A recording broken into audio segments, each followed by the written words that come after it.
The mythology of Schiaparelli is really based on iconography. That's what she did. It was very ahead of her time, and we're still running to catch up. Hi, I'm Daniel Roseberry, and these are Schiaparelli's 5 most viral moments from 2021. So the first look is a absinthe green 6-pack molded leather bustier with a draped bias silk velvet skirt. It was kind of ground zero, I think, when we start talking about the last year of VIP that we've had. Around this time in November, Kim's team came to us and asked us to make her Christmas ensemble. It was really in a prototype phase when we got the call from Kim, but we kind of thought, well, actually, she's the perfect person. Schiaparelli has a unique history of challenging beauty norms, I think, in couture. It gives permission for me and for the house to explore what beauty looks like. So that's really where this 6-pack came from. I wanted to do a collection that was more about strength and bodybuilding and sort of the protective nature of musculature. You know, we presented a few options to Kim, some more classic, and also this version, and she went with this version, and that's one of the reasons why she is what she is. So here we have Lady Gaga in her iconic Inauguration look, and it's a navy cashmere jacket. And she recently revealed that it's bulletproof, because this has just happened right after the riots and the insurrection that happened at the Capitol. And then a red over-dyed silk file, huge Grand Bleu skirt. Then we have a hammered gold dove that is classic Schiaparelli gold. I got a call that was from Gaga's team that she had just confirmed to sing at the inauguration. I think it was in 9 days, and that they were wondering if we could make her something. Originally, the brief was all white, but when she saw the dove, she actually proposed to do it in a red, white, and blue iconic American color scheme, which was a genius move. Within a week, we were sitting around a TV screen. We didn't know if she was gonna wear it or not until she walked through the doors. Everyone at the team burst into tears. I get chills just talking about it even still, because it was such an honor to be a part of that moment. So yeah, thank you, Gaga. That was amazing. It doesn't really get much better than this. This is Bella in the gold lungs from the couture. It was a perfect fit.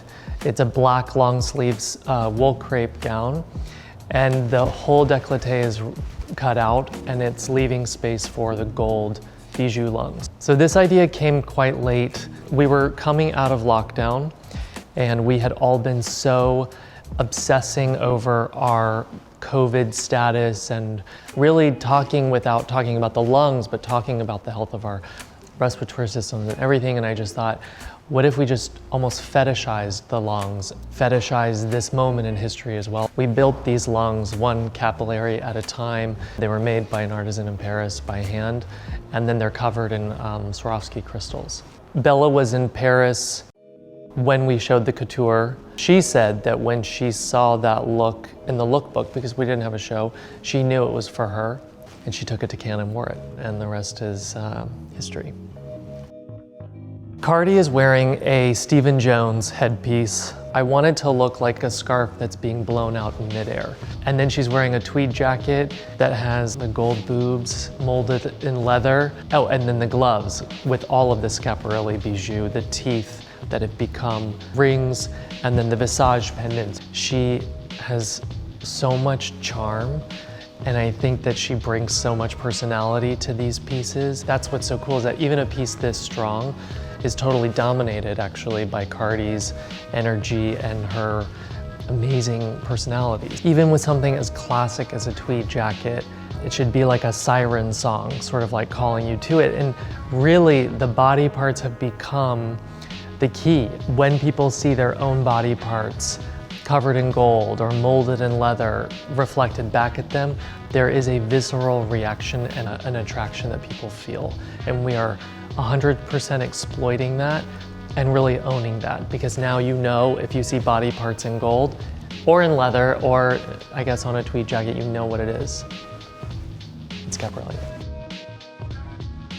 So right now we're looking at a pair of bijou for the face. And what we started talking about a lot on this collection was disobedient jewelry. Jewelry that became so completely aggressive that it started to cover parts of your body, parts of your face. And what's cool about this is that it really is, relatively speaking, just the beginning of the conversation. There was something about a lot of the imagery from this show that really showed us as a company and me the power of iconography.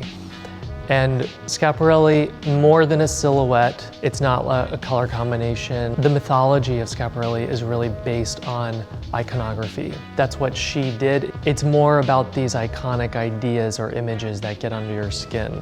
And that's really what I have tried to do. And it gives a lot of space for different things. Muscles, chic, bad taste, good taste, everything, as long as it's kind of visually iconic. It feels like Schiaparelli to me.